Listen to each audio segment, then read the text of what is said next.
yesterday at approximately 9:50 p.m. in the 8200 block of South Drexel.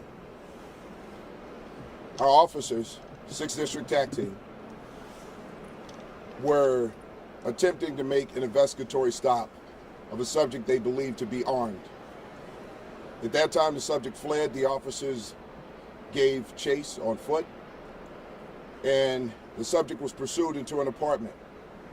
When the officers followed into that location, they were then confronted by a second person who was in that apartment, who was armed with a rifle pointed at the officers. At some point, the officer discharged a weapon. Our officer was struck. She was then transported by assisting units to the hospital here, where she later succumbed to her wounds. Our officer was young, vibrant, and a hard worker. Prior to going out and attempting to make that stop, she had already processed 2 other guns working that day. She was a working police officer trying to keep the streets safe. And she did great work, and if you talk to anyone on her team, they will tell you how great of a worker she was. This is the risk that our officers take every single day. The 2 individuals who were in the apartment fled the apartment. They were later apprehended shortly thereafter by assisting units. At this time now, we have several individuals in custody, but one in particular who we believe was on the scene when the officers were confronted with the armed individual.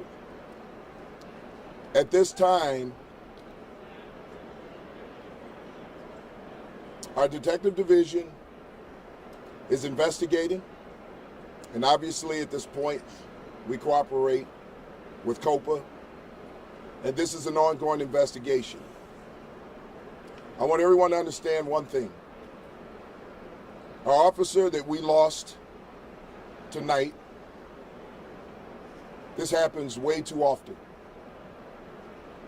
An officer, a young officer, 36 years old, and 4 years on the job, who was working hard, working extremely hard in the 6th District to get guns off the street, to save lives. These officers are out here driving down crime while putting their lives at risk. I want everyone to keep this officer's family in your prayers and understand the risk that she took every single day when she came out to do her job. With no regard and with a clear understanding that it's always possible when you're doing this type of work that you may not return home. It's an amazing thing to do. And we have to be strong for her family. And please understand what these officers go through on a daily basis. I want all of my officers out here right now to understand that we're here to support them, and we're going to make sure that we stand with them and do whatever we can to prevent this from happening again. Unfortunately, we know that we face danger on a daily basis. These officers, boots on the ground, out there to keep the city safe and to protect people they've never met. It's an amazing thing that they do. It's an honorable thing, and these are exemplary human beings. With that, I'm going to turn it over to the Mayor of the City of Chicago, Mayor Brandon Johnson. Thank you, Superintendent.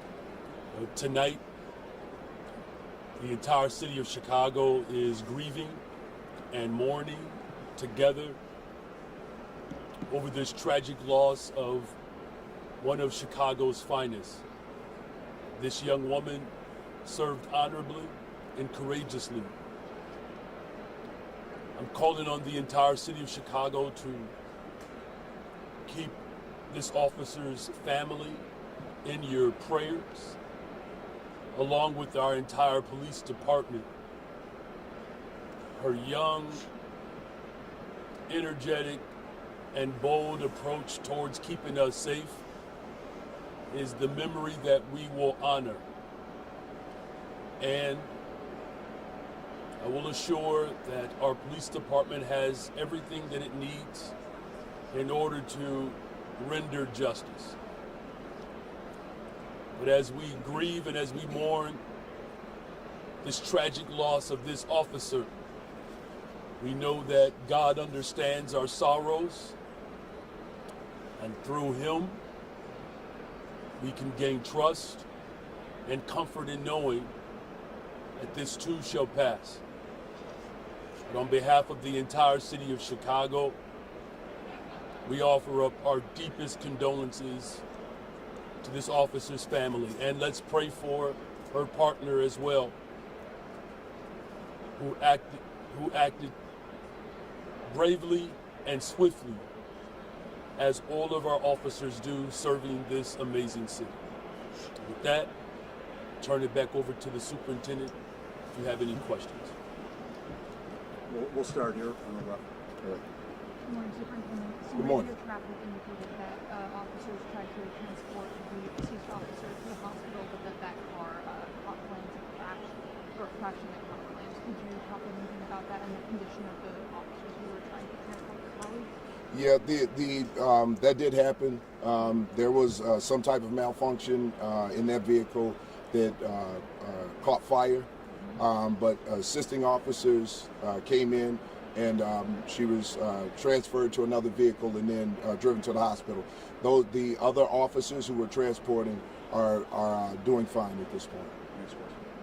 Good morning, Superintendent. I was wondering if investigators were able to review the officer's body-worn camera and that of her partners, and if so, what that revealed to investigators? It's something that they have and they continue to do, but at this point they're still gathering information, trying to find as much footage as they possibly can. And at this time right now, the apartment, because the detectives go through the proper steps, they're getting a search warrant just to make sure that they can process that scene the best way possible. So we're not going to release any information until we have all of the evidence and we can really decipher what occurred at that scene. Next question. Superintendent Snelling, you talked about this officer's, the way she approached her job. Can you tell us anything about, personally, was she a mom,